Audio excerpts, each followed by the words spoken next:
This episode is sponsored by Shutterstock.com with over 20 million high-quality stock photos, illustrations, vectors, and video clips. Shutterstock helps you take your creative projects to the next level. For 30% off right now on your new account, go over to Shutterstock.com.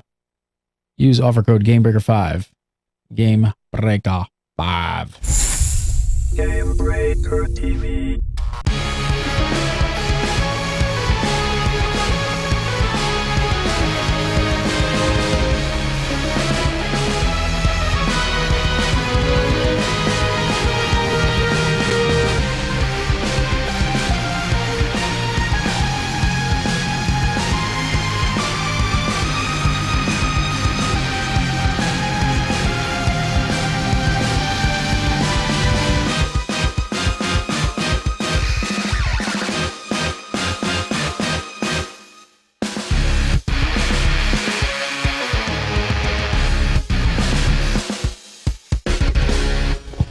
What's up, everybody? Welcome to Legendary episode 126 for May 16th, 2013. I'm Gary again, and coming up on the show tonight, we've got big tanking changes, Rod and Revelations, and does WoW really need even more rating difficulties?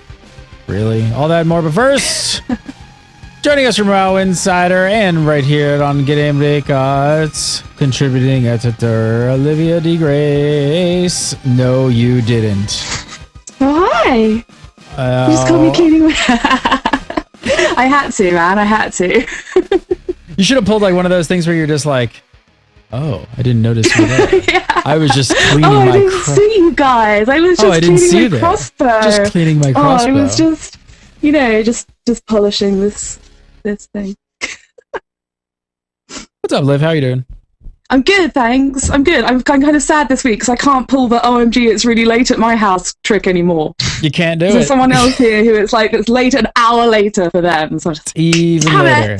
The sun is up. Pat Crane is only gone. He's disappeared to Italy for a little while. The rest of May, a few weeks. He'll be back, filling his shoes. Mr. Mike Shavnit from After Dark. How are you, sir? Now in HD, sort of, kind of, a little bit better. Maybe I'm still staccato. We don't know. We'll find out. I don't know if that's considered HD, but it's better. I tried. I commandeered another web camera. You mean you stole another web camera out of the studio? No. I walked in this morning and I'm like, where the F is the webcam? Where? Like, did the cleaning lady steal the webcam? What the F is going on? Mike, did you take the webcam? Yeah, I forgot to tell you, I stole the webcam. I called you on Tuesday night and I was like, I'm going to take this while I'm in the office because I'll return it. 3 fingers shafted over here. Just steal shit right out of your pocket. All right. And we're happy to have us joining this week. Makes sense. But main tank for world first race winners method. How are you, everyone? Treckie. Good to be on Legendary for once. Oh, pleasure to have you on, sir. Not just sitting in the shop. You're pretty much like a 24/7 Twitch TV raid streamer and all that good stuff. And yeah, it's pretty crazy now. It's like 8-hour work, 10-hour stream, and then 4 hours sleep, and then back to work. Wow, you work more than apart from how you're doing Legendary tonight, so the 4-hour sleep is not going to happen. So there's none of that. What time is it in Sweden? 5:22. Oh, and the sun is up. So it's early. So just start your day. You can start streaming after this. Yeah. I can. I gotta go back to work. Pleasure to have you. All right, let's jump in and talk about some PvE stuff since we got you on the show this week. So Ghostcrawler's been tweeting about Vengeance, and what he's talking about here is a pretty big change, and I think some people, this might actually take a lot of people by surprise. So he had this to say. He said, "Going to try Vengeance cap at 30% health, down from 100% in 10s and 50% of health in 25s. This is a big change, so it might be 5.4, not 5.3." Martin, seriously, what's up? What's the current situation with Vengeance? What's going on? Well, the current situation with Vengeance is that if you can choose mechanics or just take more damage, and that way you will do more damage. And it gets pretty crazy on some fights. We end up with 450, 500k attack power, and actually it's like does 3 times the damage of any normal damage dealer. So the DPSers are a bit sad about being beat by tanks. Well, isn't Vengeance bugging how people have been going through and like killing Balrog solo and whatnot? Yeah, that was how they were doing that. Level? Yeah, that was how they were doing that. And I think they hotfix it to be this is what they're saying here, the 100% of maximum health thing was a hotfix that they put in place to stop people doing that. Like the Balrog kill, we saw, was it Mione, the blood DK from Envy, who was doing, trying to do Deathwing or something? I seem to remember that as well. There was a ton of crazy stuff going on with it as well. So yeah, it's an interesting change again. They're just nerfing it even harder. Yeah, well, the first change was mainly to make sure that you can abuse the system, go with level 80 characters in all instances, and get a lot of more vengeance than you were originally supposed to be getting. This change is more of a balancing it, because we're noticing now that the vengeance you get from certain bosses, like Rodden, for example, where you sit at 600k vengeance in the end. And you're obviously doing like 500-600k DPS, and then depending on your class, 200-300k healing per second as well. 300k healing as well? Yeah. So that's pretty insane, and they want vengeance. With vengeance they want people to have doing about the same damage as the DPSers, but not 2-3 times the damage of the other DPSers. So I think that's mainly what it's trying to address.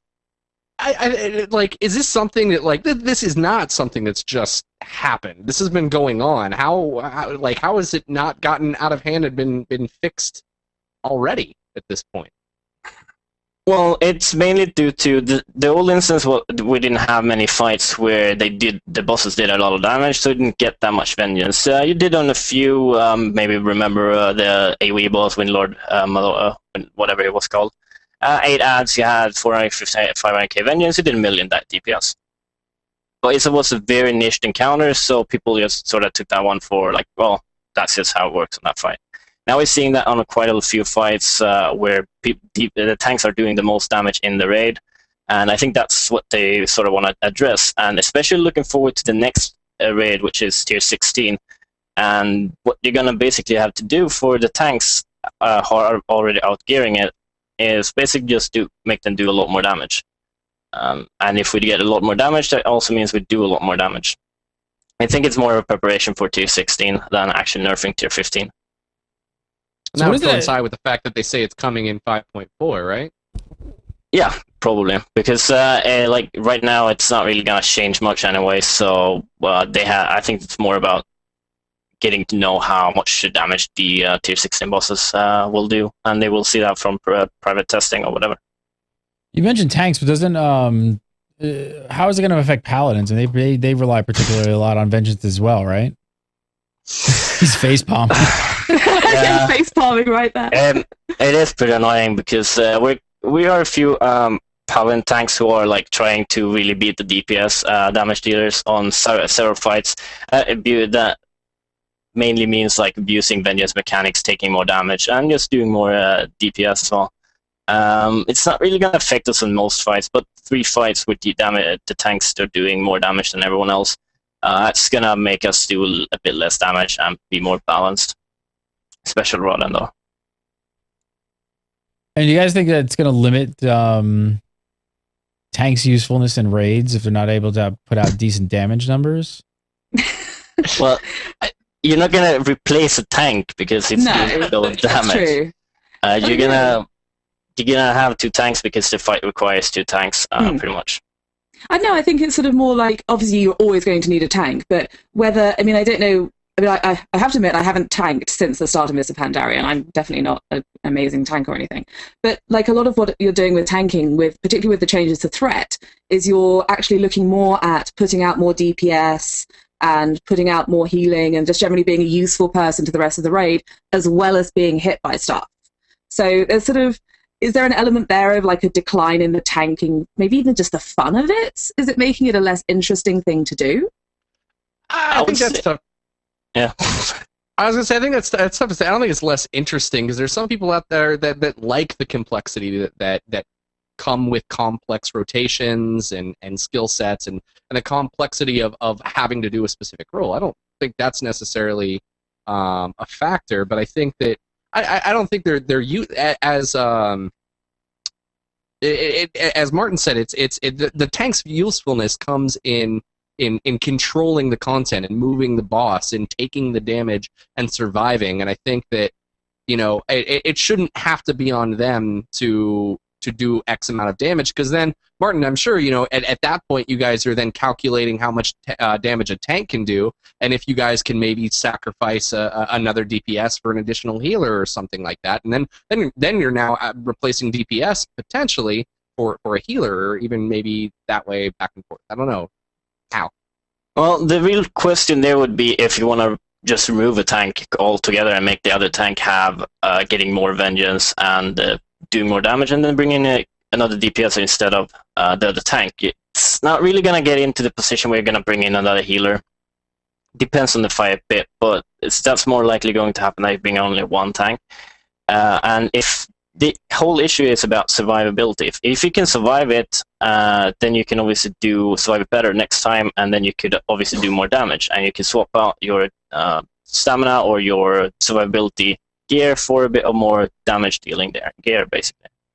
And that's what we're seeing a lot of it now. People are just tanks who are doing a lot of damage because they are abusing the fact that they are they're using the fact that they are using crit or haste as part of their tanking their tanking stats. So the tanks are not using those are basically left behind, because even if they get a lot of vengeance, they're not going to be able to reach those the damage of the other tanks. So we're seeing I would say, why is there a difference between 10 and 25 men here? I don't actually know that much about it, because I don't really do 10 mana what vengeance levels they're getting at. I'm guessing it's because they're seeing that almost all the tanks in 10-man heroic content are going very heavy on just DPS stats, because the tank damage matter more there, and the survivability you need to survive on a boss in 10 man isn't very high, because you only have 2 or 3 healers anyway. Well, in a 25 man you have maybe 4 or 5 healers, so the tanks are going to have more healers on them during periods when they really need it. All right, so patch 5.3 is clearly on its way. Dev interviews are rolling out already. They've kicked off, and I guess one of the first ones, or the first one, coming from our very own Pat Crane over at Convert to Raid. If you guys want to check that out, definitely check it out. What's everybody's bet on when the patch is coming? By the way, when do you guys think it's actually going to hit? I think it's going to be the first week in June. That's my estimate. It's the release candidate has literally flipped over on the PTR from a test candidate to a release candidate today. And there was some maths taking place on Twitter where people were trying to work out the calculation for the proposed patch 5.3 PTR PvP Conquest Cap catch-up. So based on that, I'm using that information to assert that it's going to be the first week in June. I should be a detective. Are we playing Price is Right rules? Because I'll go second week in June, and then you're done. There you go. Oh, Shav. I would say a pretty good bet. A month? I'd go the other way around and say the week before June. Because I think it's really, really close, actually. Bets all over the table. Yeah, man, it's interesting. Put money Let's on make it interesting. $1. All right, well, we'll see. It's obviously coming close. So Pat sat down with lead encounter designer Ian Hezekostas to talk about the patch 5.3. There is a ridiculous amount of information in it. I'm just going to dive into some of the comments on the current raids here. So overall, Ian said that they were pleased with the content, but that there were some lessons that they have taken away from this. The first interesting one related to the linear nature of the raid. So how the bosses came in a fixed order, one after the other, which was something he said that many guilds weren't that keen on, and they actually struggled with. I got to ask you, Martin, I mean, do you think that is this a reasonable complaint? Do you agree? I think for us on the level we're playing at and the race, I think linear progression is a lot better, because then you can't really see where people are. And it's for us, it's very easy to see where the other guilds are, how the other guilds are progressing as well. If they're one boss ahead, that means something. And if there's a fourth instance and they've killed 2 bosses, we don't actually get to know that much about those fights, and because we're focusing on the third fight. So from our standpoint, we really prefer linear bosses, because then you can actually really see how many bosses you've killed. And you get to this annoying situation during MWoW progress when they kill 2 bosses the day before or whatever, and then we kill the third one, which is a hard one, which they struggle on, and they get more points or whatever, because they kill the easy bosses first. From a viewer standpoint, I'm pretty sure it's forked instances are a lot more interesting to watch, because you never really see which boss are going to go down, and you see a guild who are usually not getting world first take one off because they went for the easy boss or the right boss first. Yeah, and I think from a more casual kind of raider standpoint, or even semi-hardcore, if you're not in that race to world first, or even maybe server first, I think there's a kind of sense of open-endedness that is enjoyed with forked instances or forked raids, because kind of as Martin said, if we have difficulty with one boss, it's nice to know that we have options to maybe go try something else. And I think it honestly comes down to 2 different mentalities, because with a linear instance, for a raid leader standpoint, it's really tough because you're dealing with obviously a bunch of raiders who are like, oh, we should go try this one, we should go try this one, when maybe your mindset as raid leader is like, no, we need to just keep working on this, we're going to keep getting this down and get the mechanics here so that we can move on. But obviously you've got your raid kind of talking about the idea of potentially downing other bosses for more gear. It can help catch you up so that you can take on the tougher bosses. Yeah. So I think there's definite benefits to forked instances for the raiders that aren't struggling to get that first slot. Yeah, for the people who aren't method getting the world first, the rest of us over here in normality, we're like, oh, thank God, we've got the option to, because we're like, you get to a boss sometimes, and it's possibly just my guild, but you get to a boss and it's just like hitting a wall, and you're just like, God, you cannot get past this boss. And at least with the sort of what we call the forked instances, you've got the option to just go off and take your frustration elsewhere, go and try something else, and it'll all be okay. And you don't have to just keep hitting that roadblock again and again and again. And I mean, even if it's something as simple as I think I forget the first raid in Cataclysm, but Blackwing Descent, where it was literally one boss or the other. Just having one other option and then a wall is fine, but if it's just kind of allowing the flexibility to choose which one you want to try. Yeah, exactly. Definitely. I mean, then it's that was a really good layout for my guild as well, because we started off with Magmor, then we went on to Omnomnometron, and then you went into the next room where you sort of had, I think it was... it 3 different bosses? Yeah, 3 more bosses to choose from. And then you also had Bastion of Twilight for when you got really tired of there, and then you had Throne of the Four Winds, which I think we killed that once. The entire expansion. Everybody hates that black sheep of raids. But at least you had the option. The option existed. Whereas with the current raid, Throne of Thunder, although it's a great raid, don't get me wrong, it is linear, and there is we are getting stuck on bosses, and it is frustrating, and we do wish that we get the option to just be like, oh, I'm going to go elsewhere, and that would be really nice. Yeah, and you're seeing that the first week on WoW Progress as well, that people are going for, they kill the first, second boss on Heroic, and then they can't kill the third boss, so they kill that one on normal mode, and then try the next one on Heroic, and then they realize, or they fix the third fight on Heroic, so it's easier now, but then they can't go back during that week, so they have to wait for next week. So it is a lot better with forked instances for those situations where either bugged encounters exist, or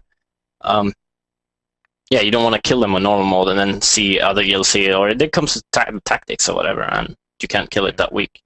Yeah. Has the inclusion of different wings in previous raids made a big difference to progression? Well, if we look at tier 11, which was probably the most winged tier ever released, we had 3 instances, and then we had winged bosses everywhere. It was very annoying to progress on, because you never knew where the other bosses or where the other guilds were, or how far they made progress on that fight. And then we spend 2 or 3 days on one boss trying to kill it, and then we see some other guild goes in and kill another boss in another instance, and we basically just, well, okay, now we have to rush for that one to get to the last one. And that particular scenario was in Nefarian, and then for the Horde killed Shogal, so they got chances on Sinestra, and that way meant that we were already a day behind or two on progress to actually get the Sinestra, which we thought Shogal would be harder, so we gotta like guess which boss is the next one, which is the next hardest one. When the linear progression, you don't really have a choice. Just take the next one and the next one. So that's why we prefer that one. All right, moving on. The next thing they said is actually pretty interesting. They said they weren't totally happy with Raden. So he was saying that while the mystery was great, the encounter itself left a lot to be desired. He even went as far to say that players beat the fight by bypassing several mechanics, and thanks to the limited number of attempts, the developers didn't feel it was fair to fundamentally change the fight while limited attempts were still ongoing. So it's kind of like almost like we planned this, Martin, that we'd actually have somebody on the show who's killed Raden. So we actually didn't. But what's exactly going on here? I mean, first of all, we gotta unpack this. I mean, did guilds really bypass mechanics in the actual world first Raden killed? I don't think there's been a he's not referring to because there was an Asian guild that sort of stumbled into the accidental world first. That's not what he's referring to. No, it's not. So you're saying you cheated? I do actually wonder if there's actually been a legit kill so far. I don't think anyone has ever bothered with a red face yet. Wow. So hang on. What about that phase? Hang on. Yeah, what about that phase? So many questions. So difficult. So there's basically two. Phases you can choose which one you do, and there's a white one which is very easy, and there's this a red one which is just very, very messy. There's tank. Everyone is taking lots of damage. The tank is almost dying, and then there's an ad which you don't want to control at all. So there's a way where you can you have to be in the white phase for 3 phases. You can kill the orbs, which spawn by the way, to control which phase you're gonna be in. So you stay in the white one for 3 phases, and then you need to swap to the red one, because otherwise you will wipe. But if you can make the boss sort of absorb an orb instead of killing one, that makes him actually go into the red phase and then instantly go into the white phase again. So it wipes out the white phase and then restarts the white phase. So you do that every 3rd time, and then basically you can be in the white phase all the time.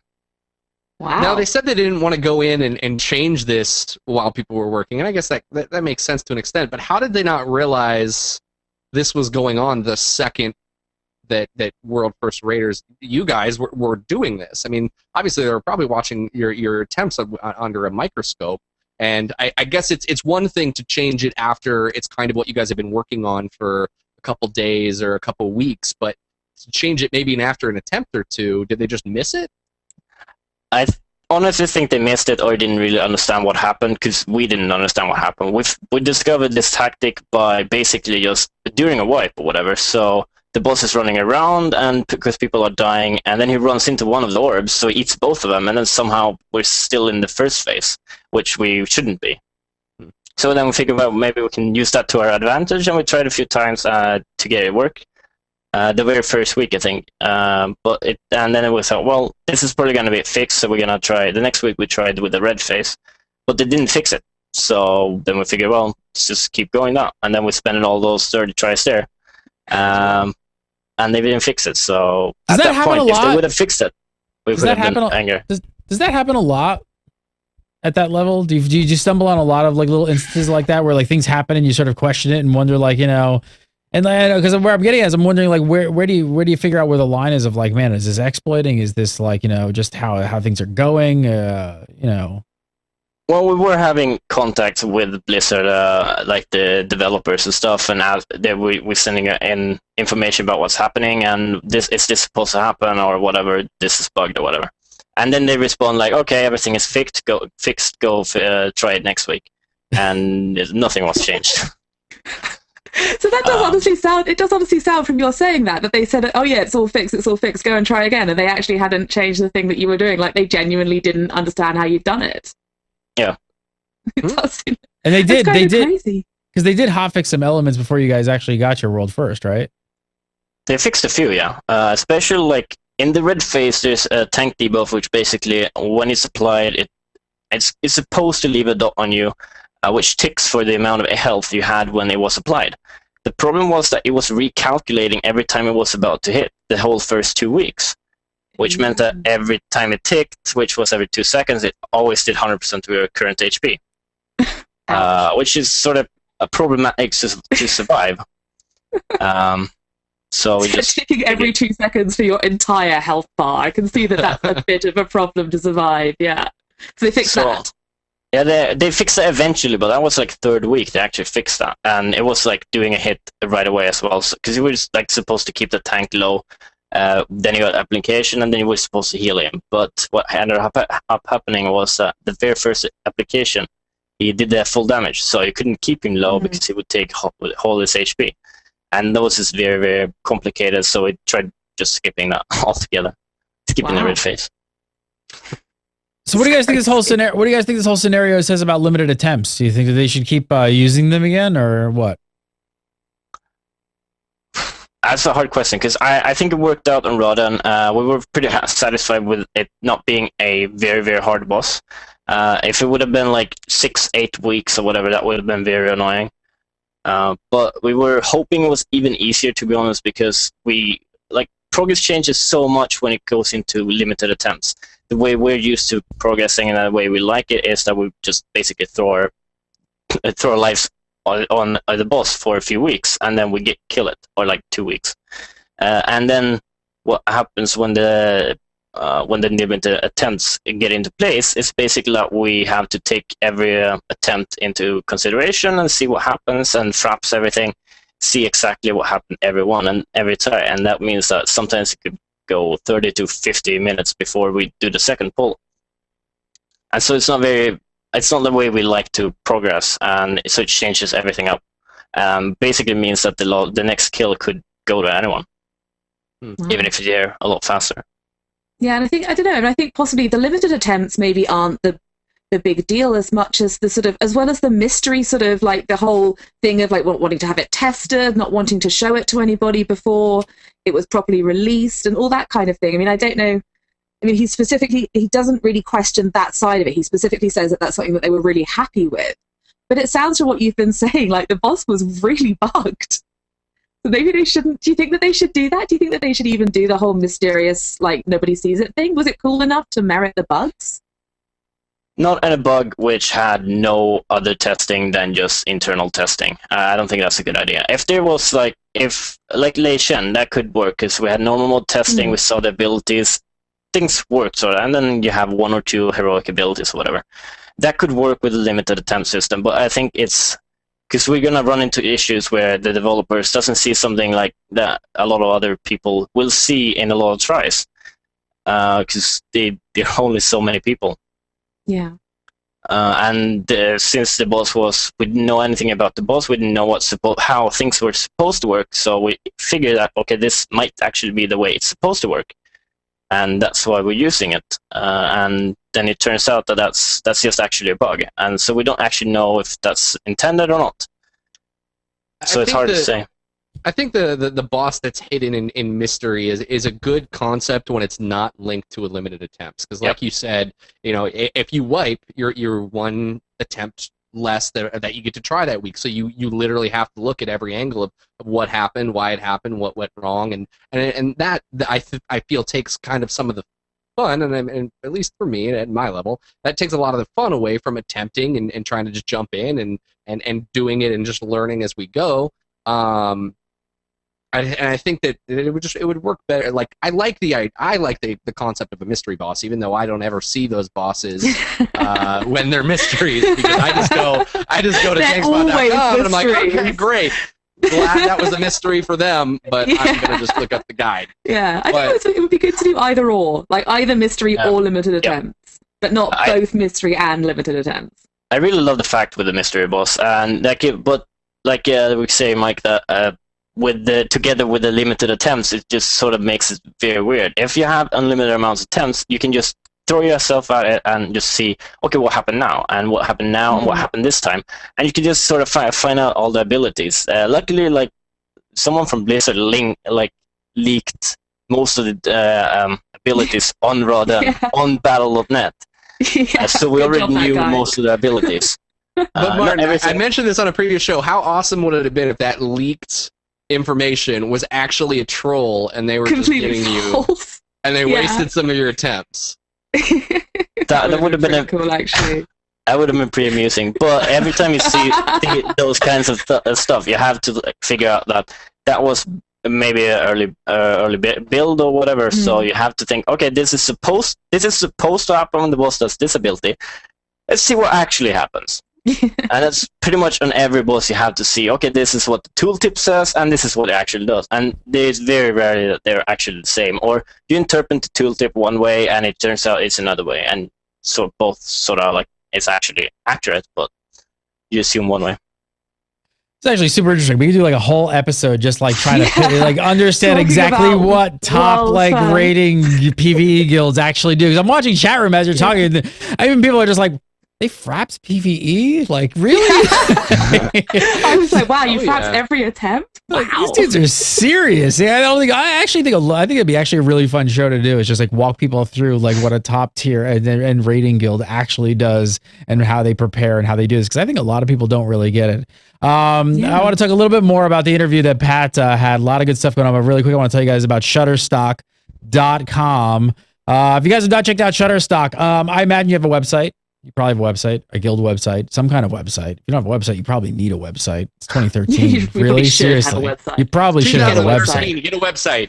Yeah, Yeah. seriously. Who doesn't have a website? You need a website. You got to post your YouTube videos, your raid kills, and all that kind of good stuff. So, the secret weapon that we use here at Gamebreaker TV is Shutterstock. I've been using them for years, and I'm super happy that they are now a sponsor of the show.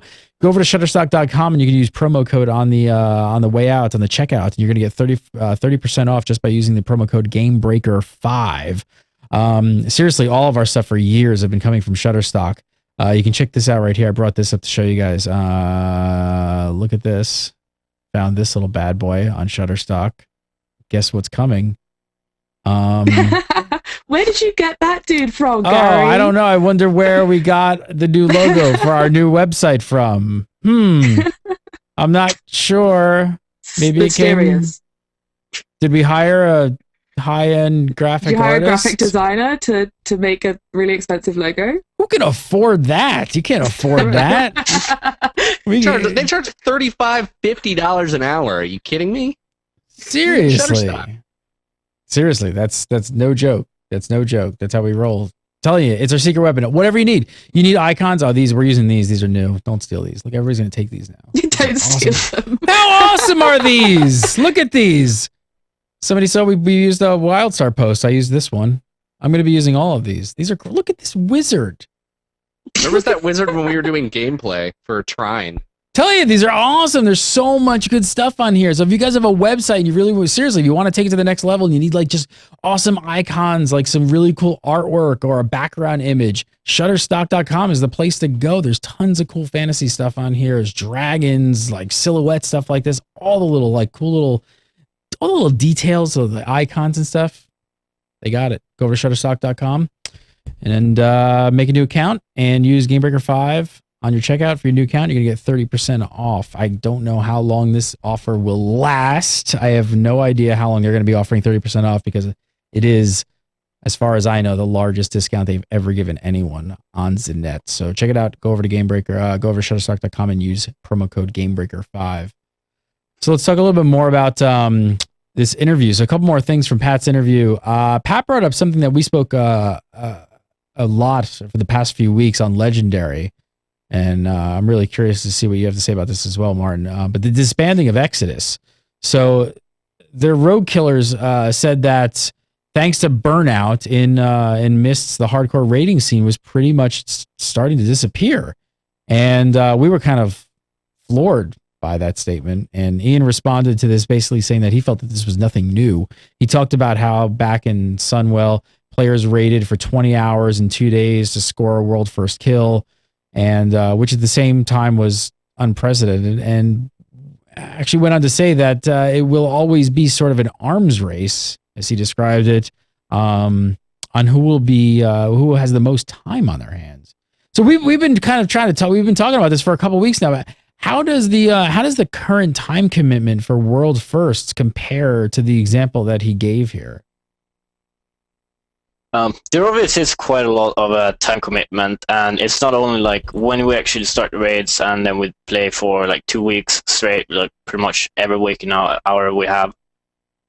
But before that, there's PTR, there's dailies, there's alts, and all that stuff as well. So there's a lot before that makes it feel very tedious.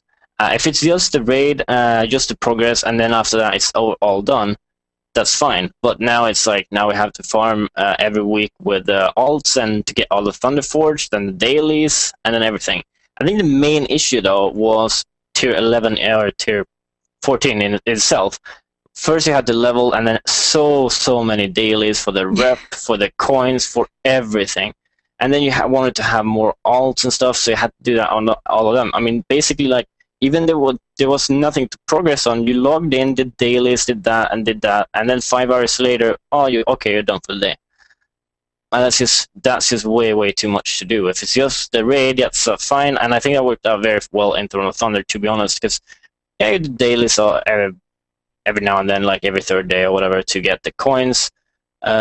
You didn't really have to do them either, because they refreshed all the coins to new ones. So I don't know. I don't feel like that's the issue in Throne of Thunder, but it was definitely the issue in tier 14. So how does it actually compare, like, time-wise? I'm kind of fascinated to hear about this. So, like, he talked about on the interview, he said 20 hours in 2 days. Like that was quite a lot. And I don't know, that doesn't strike me as that much. Like, is that how much time did you guys spend, like, in the first week of progress on a day, like per day average? The first few days, easily, about 15-16 hours a day. We had that, it's like as a standing thing that we always have at least 8-hour break. Usually you go to bed, you stop the raid because people are tired, they're doing mistakes that they shouldn't be doing. So you want to start fresh the next day, and everyone is taking like time off and stuff. So it's not like it shouldn't be interfering with work the other day. So everyone is showing up at the same time, 8 hours later, and always some people oversleep.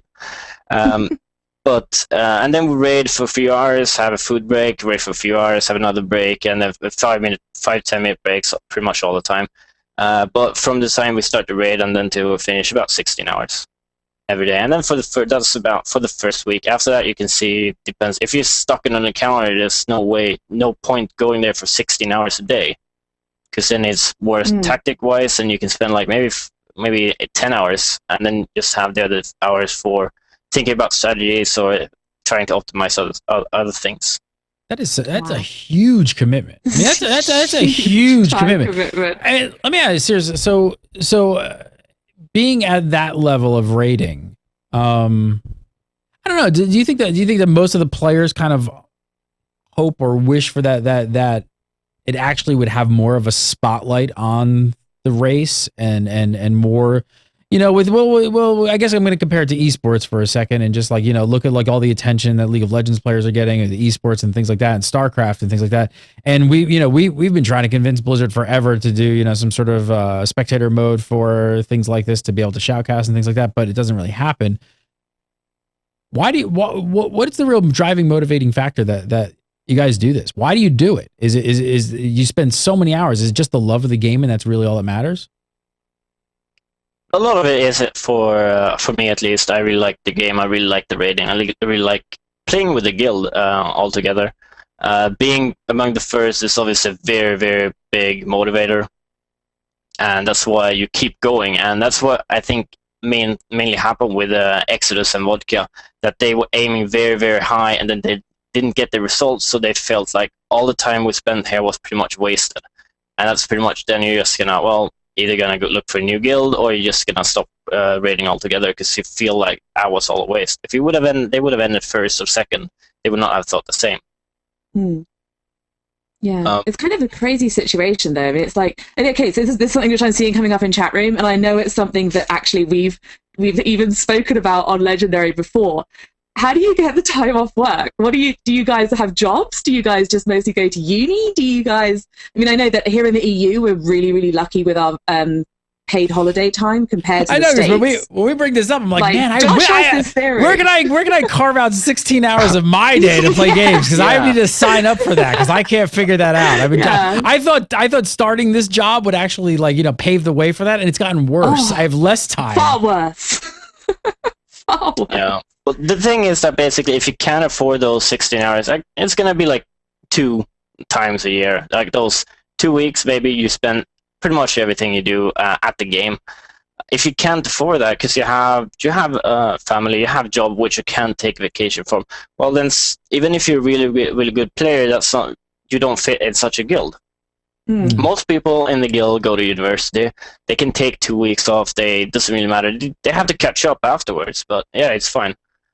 Me and a few others have work, and we take time off. Some have just pay by the hour, and so if they don't show up for 2 weeks, they just don't get paid.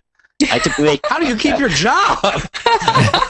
It's hard to fire people in the EU. It's much different to America here. It really is, I promise. Hey, boss, I'm not going to show up for 2 weeks. Is that cool, Gary? Cannot fire employees for raiding in World of Warcraft. It's somewhere in the law. It's just like constructive dismissal. Yeah, exactly. Where do you guys? Go ahead. It's pretty funny because my work, I took 1.5 weeks off from Progress, for Progress, and that meant that when we had Lei Shen left, when I had to go back to work on Monday, and we killed it Tuesday, and I couldn't attend those 2 raids because I had to work, because otherwise I could get fired. So the Progress ended a lot longer than we thought, and I could have spent some extra with vacation days, but Skoa were already took my spot there. I worked out for him as well instead. Yeah. But yeah, it would have been if the Progress would have kept on a few more days, that would have been very troublesome for several people. So it's a very hard thing to do. That's why 1.5 weeks is pretty optimal to have a Progress last for, because that's 3 days for EU, and then 5 days the other week. So you basically take 1.5 week vacation. And that's what I was wondering. Obviously you love the game, and I'm wondering, is part of it also the fact that there are just sort of the motivation behind it somewhat, that you want to see PvE rating also come into the spotlight, like some of the other things coming in. Along comes with it, a career and more sponsors and just larger prize pools, and actually it's an area that's it's not as big and popular as the esports thing is. But is that partially why you guys do it, to try and expose it more and bring it to the forefront? Not really. No. Well, we all wish that it would get a lot more attention and maybe some sort of rewards. We have been going. We went to Gamescom last week because of our position, and we got to show ourselves raid there, which was obviously awesome, and that's what we want to continue with. Let's just showing ourselves that way. There was the Dragon Soul and the Firelands race as well, which was organized some sort of PvE races. Otherwise, the world first race is a very hard race to cover because it's so much spoilers and everything for the other guilds. So it's not really going to be doable, but we would all want to see more attention put into it, obviously. What do you think's holding it back? What do you think could happen where do you see the future of hardcore raiding going? That's a very hard one, because the main problem we see is with sponsors, because we do have very large sponsor we're very satisfied with, but the problem is that we're 30 to 35 people. If that was a League of Legends team or a Dota team, there would be 5 people and they would share all that. So it seems very ungratifying to spend so much time on it and then pretty much get a very, very small reward, except for the emotional satisfaction of actually killing the bosses first. Do you think that might lead to more 10-man teams, that we'd actually see more 10s? There's even some rumors that several Exodus players have put together Exodus have put together a 10-man squad. Do you think that might start getting a little bit more recognition? More prevalent? Yeah, I think so. Because Paragon are obviously a very big name in the community, have been for so long, and because of the fact that they are doing 10-man, they bring a lot of attention to just 10-man. And the fact that when a guild breaks up, there's not that many places to go. You can either join another guild, which is already existing, which are fine without you, to be honest. But you can join them, and maybe you add to their guild roster. Or you could go with the people you enjoyed playing in the guild you were playing in and do a 10-man roster instead and try to compete at that level instead. Man, and I'd love losing to a see guild, losing a guild is something that's so tough because you're so close in the camaraderie that you're in, especially I'm sure at your level with the amount of time that you guys spend with each other, and then to have something like that fall apart. You know, let's pretend for a second that I am a top end raider, and I'm looking to join your guild. Like, you guys aren't just gonna let me just walk in and start coming to all your raids and treat me like one of the family, like I'm sure you do with your entire group. So I mean, it makes it really tough for me as a decision to go try and prove my worth again, or as Mark was saying, just maybe try and grab 9 other people that are interested in it. Yeah. Sorry, go ahead. Yeah, that's what happens when the 25-man guild breaks over, because you will have some people you care about very, very much, and some people you don't really care about. But the people you do care about, you really want to raid with. So trying to join another top guild with 4 or 5 people, that's a very, very hard thing to do. And even in the new guild, maybe 2 or 3 will fit and add to the roster, but the other 2 might not fit due to, well, whatever race, classes or whatever, and then it's just going to break the group apart.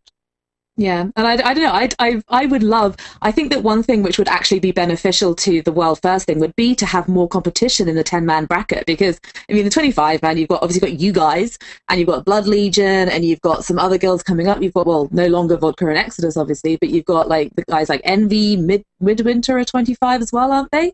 Yeah, Midwinter are 25. And there's a few other guilds coming in, but in the 10-man bracket, it's really, after the first few bosses, it's Paragon. And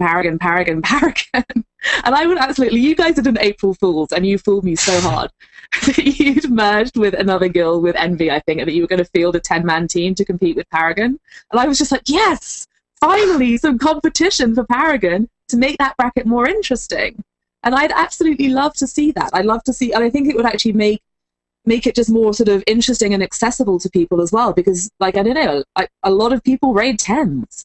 And maybe that would make it more open to other people who would look at it and be like, oh yeah, okay, this is what I do.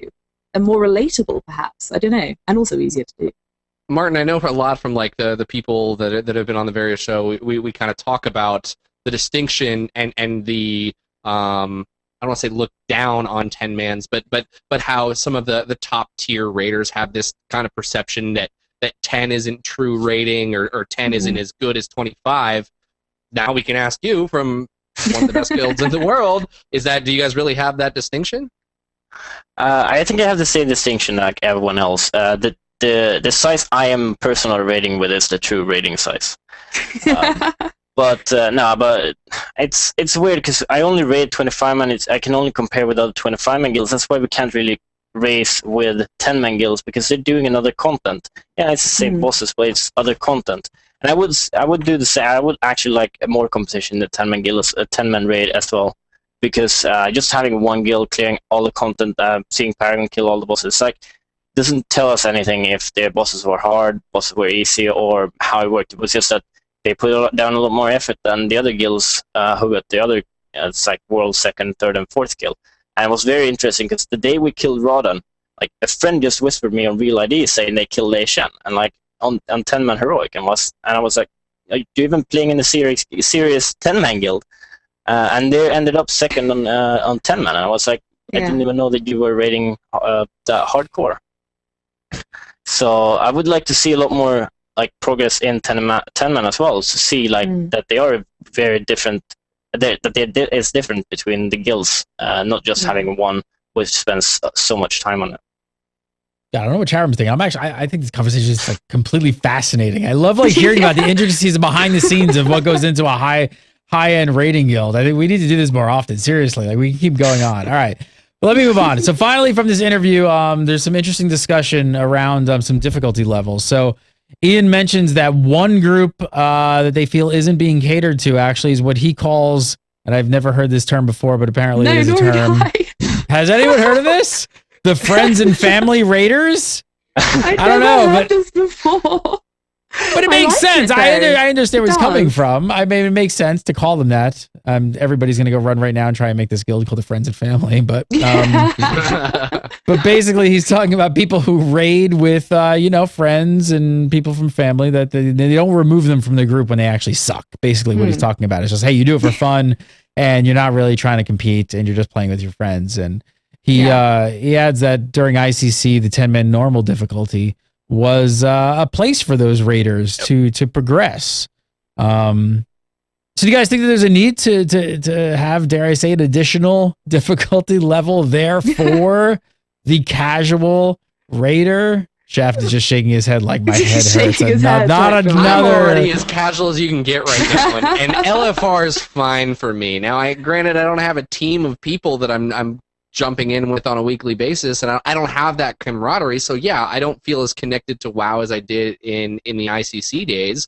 But I mean, we don't need another thing. And maybe it's as simple, that they talk.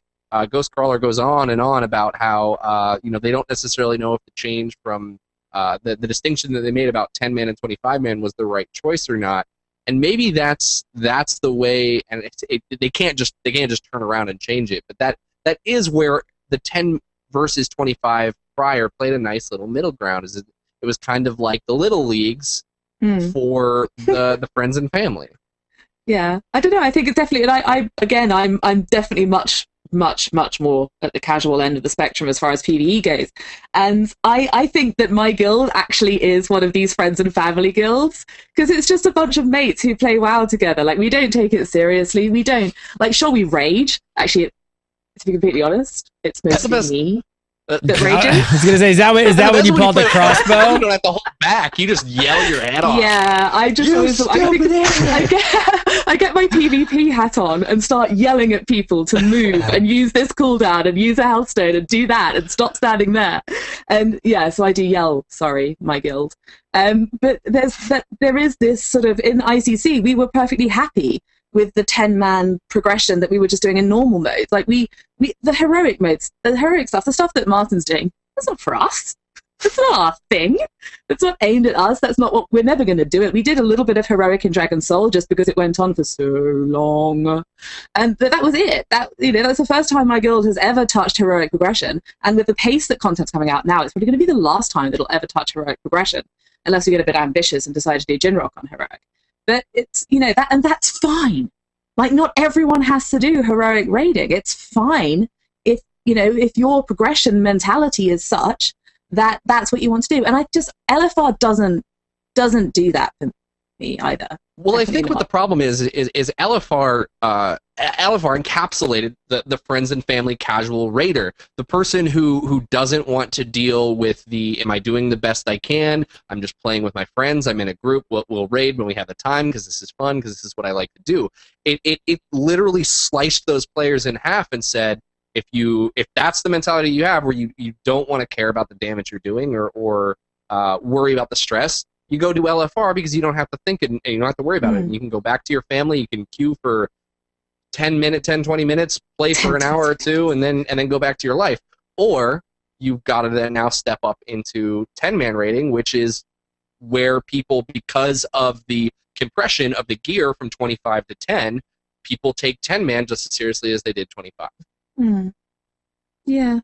I think that's the thing they should do is something about ICC worked very well because it was a very long instance, and even if you were just progressing in normal, even if it was very easy, it would take you quite a bit of time to get all the way through.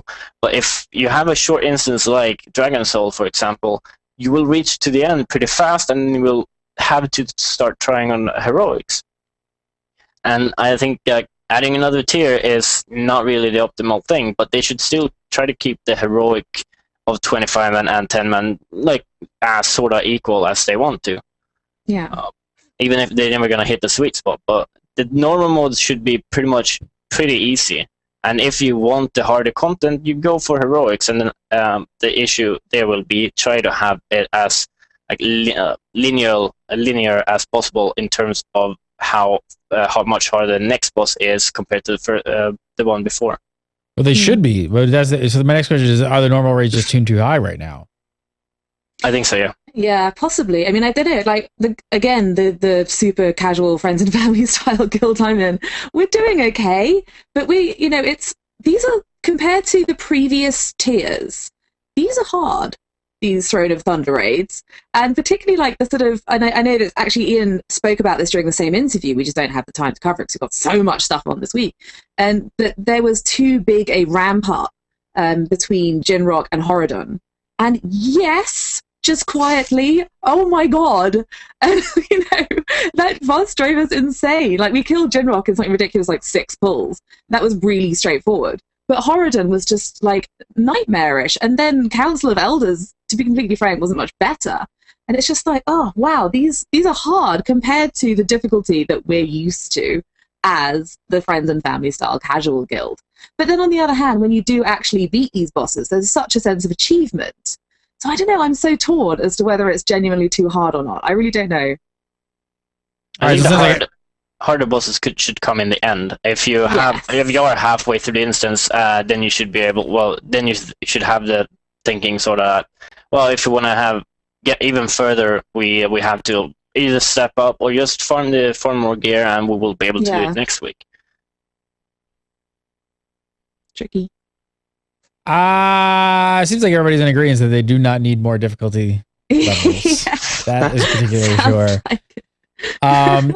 He also he talks a little bit about LFR not really filling the gap. I think everybody else kind of agrees with that, except Shaftna kind of likes LFR, but Yeah, it's convenient.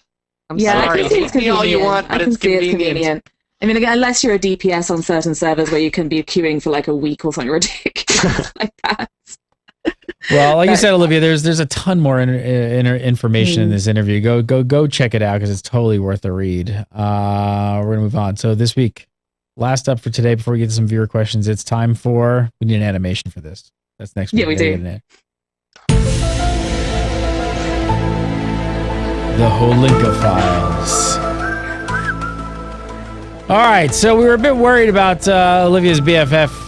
And then we wouldn't actually get anything good this week to talk about. But, of course, he pulled through. The post that they're talking about that was put forward had some ideas for improving PvP. And Holinka was discussing some of these ideas on Twitter. So first up, he said that he liked the idea of merging all battle groups on a regional basis. So one group for the US, one for the EU, so on and so on and so on. The next idea that got the Holinka stamp of approval was making arena ratings function more like RBG ratings, where they're tied to the player more than the team. What do you guys think of these suggestions? Olivia, I'm going to start with you since you're BFFs. I don't know. Did the merged battle groups seem like a good? Did the merged battle groups sound like a good idea to you? Hell yes, absolutely. I love that idea. I think it's a fantastic idea because at the moment you can have these funny situations where you've got easy battle group, hard battle group. Like some battle groups you can bounce your way up through them really quickly and like get high rated or high ranked and like into the sort of smaller brackets where you're getting the title rewards quite straightforwardly compared to other battle groups. And people shift servers to get into these different battle groups or to get into a certain situation, or they might shift around the place to just try and engineer that. And they shouldn't be able to do that. It should be region wide. I completely agree with this assessment. You know what? I think it's a fantastic idea. You know what that would help? That would help all the people who just say, Horde on my battle group are awful, and then the Alliance on the same side are like, my battle group are awful! Yeah. Absolutely. They're the same! Yeah, they are. Aren't your faction terrible at PvP? Your faction, hey, what a bunch of scrubs. That's so true. I think it's. How about the rating changes? How does that work right now? Okay, so currently the rating side of things is that you can kind of, if you delete your team and start again, you can kind of reset your MMR, and you can also, so with rated battlegrounds, it's tied much more to your player.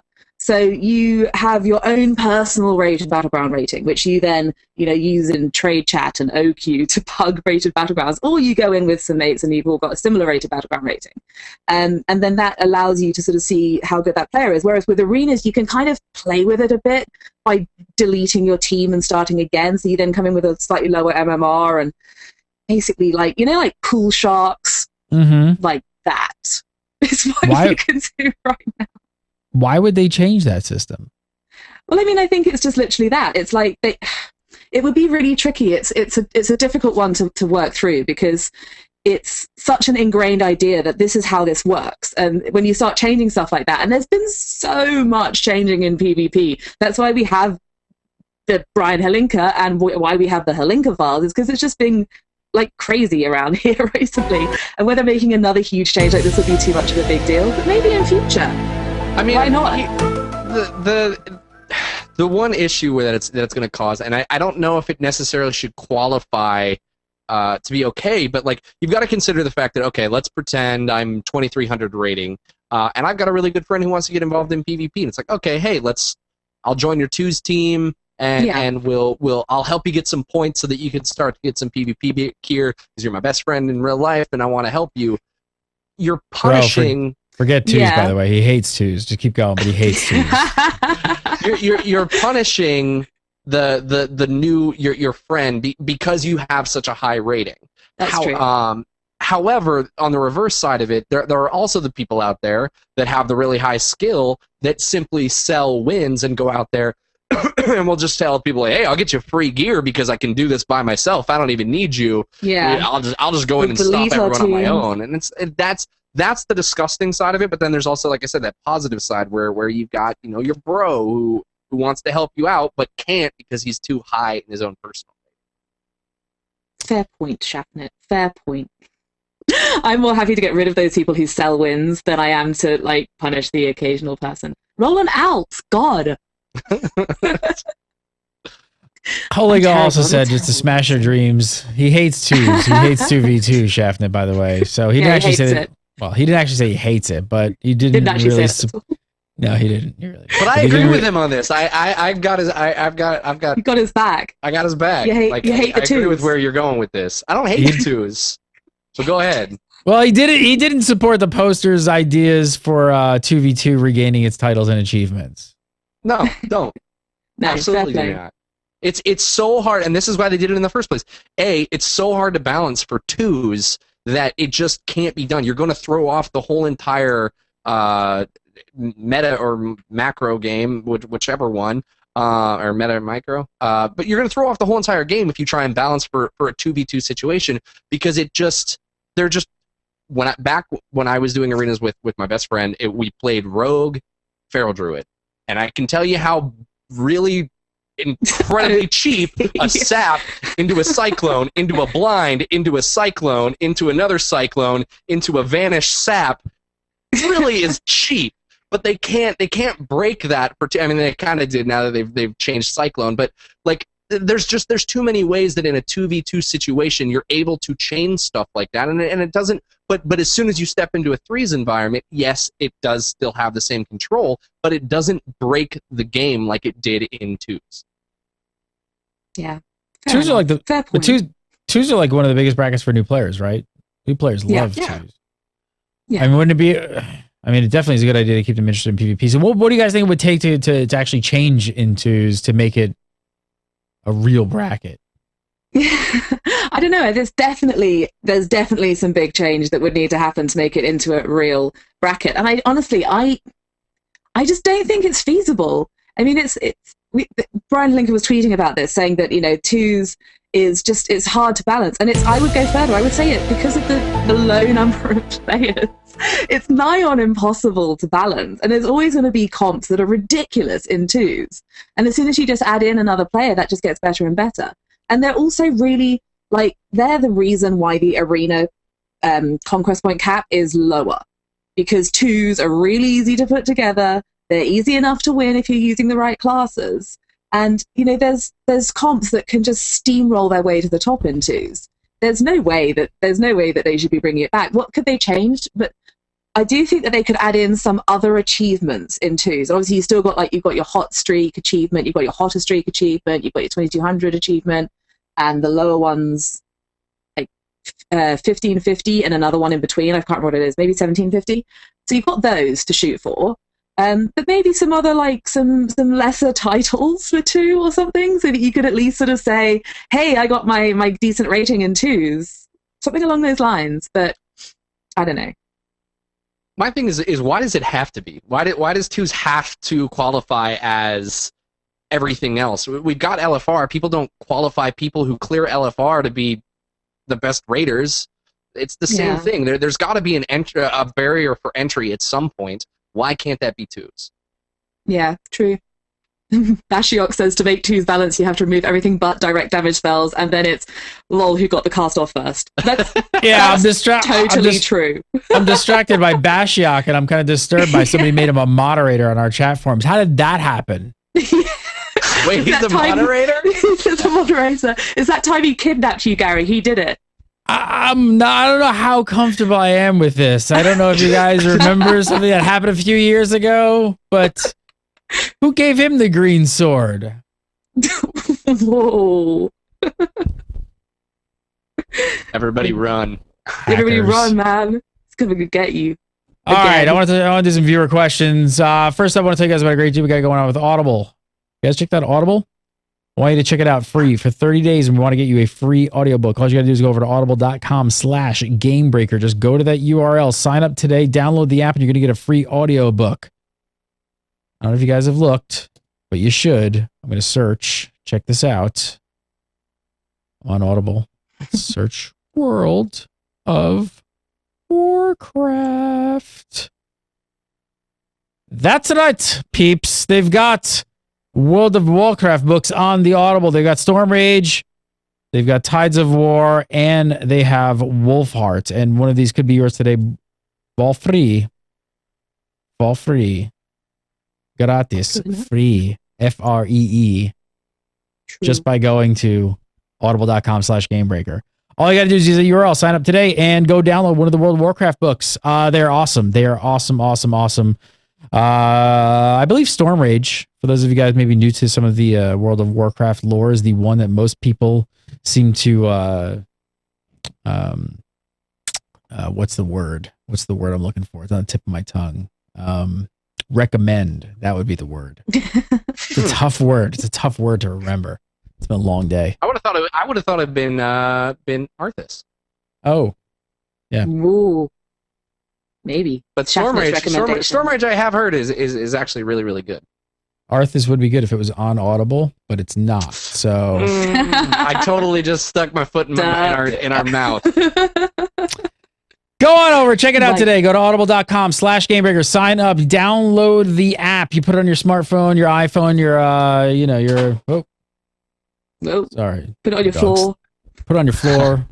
Put it on your iPhone, your smartphone, your iPad, whatever you got, and you can start listening to audiobooks today. There's tons of good stuff on here. I don't have time to read books anymore. Just listen to them. I think I'm going to listen to them while you're driving to work. That's all you got time for. So stick it on your radio and drive to work and get a story told to you. You don't even understand. Like sometimes I was listening to a Snow Crash, and it was such a good point that I diverted and went like an odd way. No, I did. I went like an odd way home, and I like drove around because I was like, I have to hear the rest of this. This is so good. I'll totally get lost like driving around my neighborhood listening to audiobooks. No, it's awesome. I love it. I love Audible. Check it out. Go check it out for free. 30 days and get a free audiobook. Audible.com/gamebreaker. Just use that URL. Sign up today. All right, let's do some viewer questions. If you guys have viewer questions for the legendary crew, send them over to submit. Just one submit. Submit at gamebreaker.tv. Keep an eye on our Facebook page. We also ask for questions there, and we love video questions. We have a video question this week coming up. So we love video questions. If you have video questions, record yourself, post it up on YouTube, email us the link at submit@gamebreaker.tv, and we'll play it on the show. So first up from Richard Kalinas. He says, I run a 10-man heroic guild. I've always been under the impression that gear distribution is tanks and healers, then DPS for progression. Is it still that way, or have DPS moved to top priority? I'm just going to throw this one to you, Treckie. Tanks are DPS now, according to Treckie. Yeah, that's true. No, but I think that's a very true statement because DPS have the highest priorities. Depends on what level of raiding you're obviously doing, but I don't feel like when I get a few pieces of gear, a new shield, a new weapon, a new trinket, so like, okay, now I can do my job 10 times better. Well, if a DPS can get that or the 4 set, that's just they're gonna be able to do their task a lot better. So we haven't prioritized any gear for tanks unless it's like a really overpowered set bonuses like in Dragon Soul for the 4 set to give a raid cooldown. Pretty much. Otherwise, it's just like it's not that much gear tanks and DPS does share, except for the tier tokens and their healers and DPS. You usually get most out of it. Shaft or Olivia, do either of you want to tell him he's wrong, or should I move on? I'm not going to tell the heroic raider that he's wrong about I'm heroic. not going to tell the world first main tank. That's kind of what I was getting at. So I figure wrong. that's kind of what I figured. So I'm just going to move on to the next question since he answered it for you. No discussion. Steven Scott says, how successful was Thunderforged year in providing reasons to farm bosses? Liv, I'll start with you. I think it's an interesting one. I mean, I don't know, like, obviously, again, it's worth noting that I would have to be killing more bosses than I currently am to really be farming. You know, we've got to be killing the bosses to get our gear level up. And I think Thunderforge is definitely a nice incentive for that. But whether it's really changing anything, I'm not actually sure. I mean, I think that people, it's obviously, again, notably, I raid 10-man, so it's actually a much lower drop chance of 10-man than it is for 25, so perhaps it's different for 25-man guilds. But it's not, we need gear anyway. If it's Thunderforge, that's fab, it's an extra bonus, but I definitely cannot see us going back again and again and again through the same raid, particularly once it's become outdated, to try and pick up a Thunderforged item. So, not that successful in my personal experience. What do you guys think? I think it's gonna depend on what your mentality is about gearing out, because for us, mainly now, it's like if something drops and it's not Thunderforged, everyone has it or no one needs it, and no one needs it. So everything we need now is pretty much only Thunderforged. Thankfully, 25-man does have quite a high chance to drop to a Thunderforged loot, so it's not really that tedious. I would hate to be a 10-man guild who will actually want to be able to reach full best in slot gear while with a 10-man loot system, which is currently like 2 pieces that no one needs in raid drops, and then one of them are Thunderforged. Yeah, totally. Disenchanting Thunderforged gear because literally there's nobody in your raid that uses that item. Great. I think it works out really well in 25-man. It's going over like to the Diablo 3 version of gearing, like that you're never gonna actually reach the cap, like the very best way. So you're always gonna want to go there. It's also like turning into like people going on the alts on one boss because they need the Thunderforged item on the 3rd boss, and then swapping back and forth all the time. So it's a bit annoying, but I think it works out pretty well in 25-man. It's not the same in 10-man. No. I'd ask you, Shaft, but I'll just ask. What's it like in LFR, I'll just Shaft? say drops all the time in LFR. It's great. chocolate or peanut butter. Chocolate. Okay. I'm not even a big chocolate fan. Cheesecake or peanut butter? Don't even go to the cheesecake. I just actually want to add one small thing, that is, since we have such a big tier of content with so many bosses dropping loot, I think Thunderforge was one of the best ways they could probably implement having to go there more time. Because if we would not have to farm for Thunderforge gear, we would all be maxed out in gear and we would all be raiding on the alts now.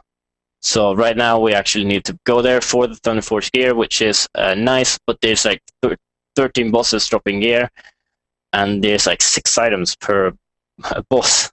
So it's so much loot. It's so much loot. My 10-man raiding heart bleeds for you. I'm sure. All right, last up, video question from Anomaly. Hi guys, this is Anomaly. In 5.3 base resilience will be 65%. We can't hear it. But with a new PvP power nerf of 33%, will we see PvE weapons and trinkets at the forefront again, like we did in Cataclysm? Thanks.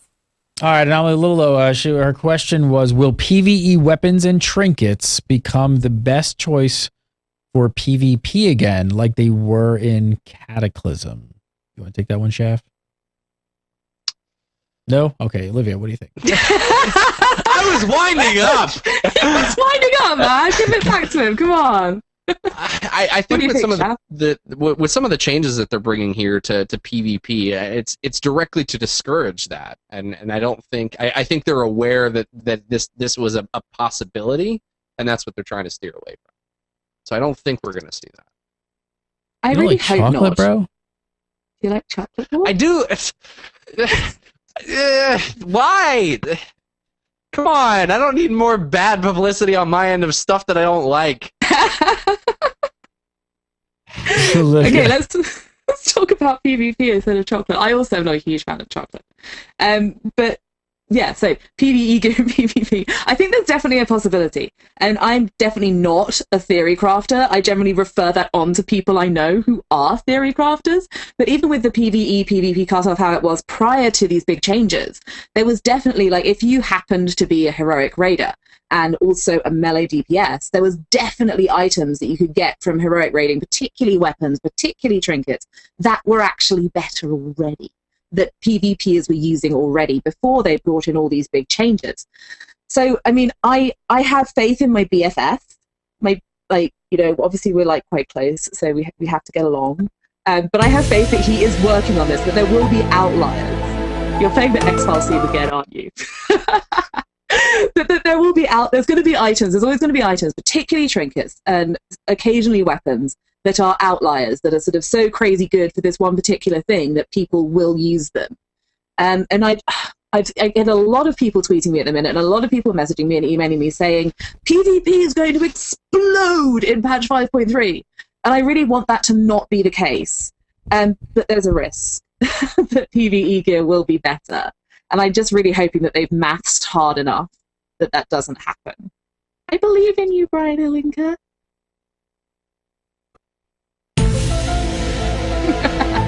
Yeah, the truth is out there, man. Trust no one. Martin, do you like chocolate? Yeah, I do not. That is 3 people on this panel that don't like chocolate. Wow. I am not alone on this one. This is not cheesecake. Show's canceled. Legendary is done for. It's canceled after this week. Wow, we are done. I was going to end the show. Hey, have you guys heard about Kai, the homeless hitchhiker? What do you mean, Skittles? He's eating nerds. What is that? There are no Skittles in here. Where do you get Skittles? I've never eaten Skittles in front of you ever. Ever. In the 2 years I've known you, I've never eaten Skittles. You have the palate of a 6-year-old. It is amazing. Do you like quiche? I'm going to eat my chocolate? gobstoppers now. No, he's eating gobstoppers and Wonka shit. If you guys hear the big story today, I'm going to end the show, but I feel like talking about this. You know Kai, right? Car into a PG&E worker, pinning him against his truck. You don't know Kai? Oh, wait, we gotta watch this. People say don't hitchhike. Well, good thing I was hitchhiking. That one was in danger. So I ran up behind him with my hatchet. Smash! Smash! Smash! Smash! Smash! Yeah, yeah. If he started driving that car again, there'd be a hell of a lot of bodies around here. Smash! That guy was some cool guy. He snap a woman's neck like a... God, you guys don't know Kai, the homeless hitchhiker? He was like an internet the celebrity. So, all right, so here's the whole story. Really, I was gonna say the song hasn't really elucidated what actually happened here. he was like a hero, and then today he got picked up for murdering somebody. Some hero. Yeah. God, everybody knows Kai. The guy, he was this homeless dude. He's like, he hitchhiked with some dude. He got picked up by him, and the guy was like messed up on drugs or something, and he didn't even know the guy. And then the guy was like, he like looked over at Kai and said something crazy like, I'm like Jesus Christ, I can do whatever I want. And he drove his car into a person and pinned him up against a wall or like another car. And then he like was gonna kill somebody. And then Kai here, as the good patron, he grabbed a hatchet and he smashed this person in the head. And he was all over. He's on like Jimmy Kimmel and everything. And well, yeah, today he got picked up for murder. pencil stick.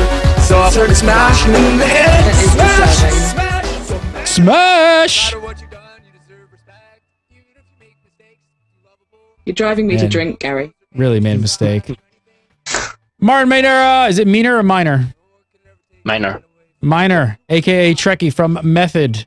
pleasure, sir. Got to have you back on the show. It was really fascinating. I really, I really want to I want to have more shows like this because I really want to get into the nitty gritty of what you guys do because I really find I think it's awesome and it's fascinating. It actually, this conversation makes me want to cover even world first rating more than we even do. We cover, but I feel like we can do a better job.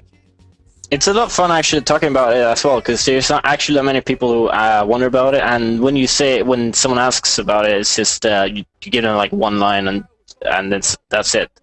It's a lot of fun actually talking about what actually happens, all the developments who actually happens on the boss as well, and that's really why the top rating is very interesting for me at least. Yeah, we got to do this again.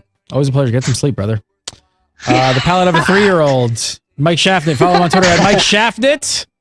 And, of course, watch After Dark every Tuesday at 9:30 PST when he's on a sugar high. We need callers. We need live callers. Live callers. Am I doing the show with you this week? You can. Oh, I don't know. Do you wanna? I don't know where Josh Allen is. I probably do need someone to do the show this week because Laura's out of town. And Kai is apparently booked. He's kind of busy this week, so Kai can't be on the show. So, too bad for that. Olivia D. Grace, follow her on the Twitter at Olivia D. Grace, and of course, come over to GameBreaker.tv all day, every day for all your World of Warcraft news as she just sits and cleans a crossbow. Hanging out with a crossbow. That is like a sick crossbow. You asked me to bring it, so I did. And I agreed to not ask you to load it or whatever you call it when you do that, and I didn't, even though I'm dying to see you just shoot the German book. This room is way too small, and this crossbow is far too powerful for me to do that. Can that thing like go through? Like, can I go through walls? Like, what would that do? It shoot a cross. It's called a bolt, but an arrow, about that far into an oak tree. Holy cow! Wow. So don't mess with Liv. I think it's kind of dangerous. A little bit. All right. Well, do that. Just be careful with that thing because it kind of seems dangerous. I haven't shot myself yet. Not gonna. Well, that's good. Anyone else? Are you bringing that to BlizzCon? Well. No, I haven't shot anyone else yet either, which is probably for the best, to be completely honest. Bring it to BlizzCon. I'm sure they'll let you on the plane with that. Yeah, I'm sure they'll totally let me on the plane with that. You can follow GameBreaker TV on the Twitter at GameBreaker TV. Follow me at Gary Gannon. And, of course, come over to watch the show live every single Thursday at 8 PST. We'll be back next week for some more legendary action, and Conspiracy Craft will be back next week. So have a great week. Thanks you so much for watching. Thanks for everybody being on the show, chat room for hanging out, for live pre-show, all that good stuff. We'll see you next week for some more legendary.